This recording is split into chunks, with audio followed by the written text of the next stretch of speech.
TCS -36%, Infosys -31% અને વિપ્રો -27%.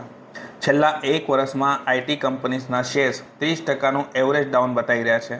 વિચાર કરો, જે લોકોએ લાખ રૂપિયાનું રોકાણ આ પર્ટિક્યુલર એક કંપનીમાં રોકાણ કર્યું હોય તો આજે એમના 30,000 રૂપિયા ધોવાઈ ગયા હોય. હું એમ નથી કહેતો કે શેર્સમાં રોકાણ ન કરવું જોઈએ, પણ એક જ કંપનીમાં રોકાણ કરવું એ તમારા માટે નુકસાનકારક સાબિત થઈ શકે છે. તમારે તમારું રિસ્ક જે છે એ ડાયવર્સિફાય કરવું જોઈએ. લાખ રૂપિયાનું તમે રોકાણ કરો છો તો ભારતના દરેક સેક્ટર્સના સારામાં સારા બેસ્ટ કંપનીઝમાં તમારા પૈસા રોકાણ થવું જોઈએ. ત્યારે જ તમારું રિસ્ક મેનેજ થાય છે અને તમને એક રિટર્ન્સ મળવાની શક્યતા ખૂબ જ વધારે થઈ જાય છે. અને આ કામ કરે છે મ્યુચ્યુઅલ ફંડ. મ્યુચ્યુઅલ ફંડમાં જ્યારે તમે લાખ રૂપિયાનું રોકાણ કરો છો તો એ ફક્ત એક જ કંપનીમાં રોકાણ નથી કરતા. એ ભારતના ટોપ 50થી લઈને 500 કંપનીઝમાં પૈસા રોકાણ કરે છે. ભારતના દરેક સેક્ટર્સમાં સારામાં સારી કંપનીઝમાં તમારા પૈસા રોકાણ કરે છે. એટલા જ માટે કહું છું કે એક જ કંપનીમાં રોકાણ કરવા કરતાં મ્યુચ્યુઅલ ફંડમાં રોકાણ કરો. ત્યાં તમને એક્સાઇટમેન્ટ ફીલ નહીં થશે, પણ તમારું વેલ્થ જરૂર ક્રિએટ થશે.